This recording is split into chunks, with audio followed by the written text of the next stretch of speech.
আজ ১লা মার্চ, গরম পড়েই গেল।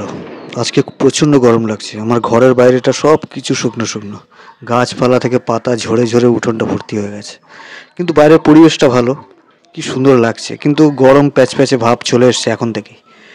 আর আমি থাকি ভাড়া বাড়িতে। আর এটা হলো আমার ঘরের রান্নাঘর, দেখতেই পাচ্ছেন। খুবই ছোট আর কি ব্যাকগ্রাউন্ড থেকে আসি, তাই চ্যানেলটা খুলেছি আপনাদের সাথে যোগাযোগ রাখার জন্যে। আর হচ্ছে আমার ঘরের উঠোন। আর এটা হচ্ছে ঘর। ঘরের লাইটটা অফ আছে, কারণ যেহেতু জানেন ভাড়াটিয়া, লাইটটাই জ্বালাইনি, বিল উঠবে, তাই লাইটটা অফ রেখেছি। এক ঘরেই থাকি, একটা রুমে, আমি আর আমার মা। বাইরেটা কি সুন্দর লাগছে, কিন্তু গরমের একটা তাপ আসছে। তলায় কত পাতা পড়ে আছে দেখছেন, সব পাতা ঝরে ঝরে পড়েছে। এই কাঠের এই দরজা, এই গাছটাতে কাঁঠাল হয়ে আছে, কাঁঠাল মানে এঁচড়। আর প্লিজ আমার চ্যানেলটাকে সাবস্ক্রাইব করুন। ভালো থাকবেন। বাইরে বেরোলেই টাক পুড়ে যাবে, ভালো লাগে না মোটেও, কিন্তু কিছু করার নেই, হেঁটেই থাকতে হবে, এই তো জীবন।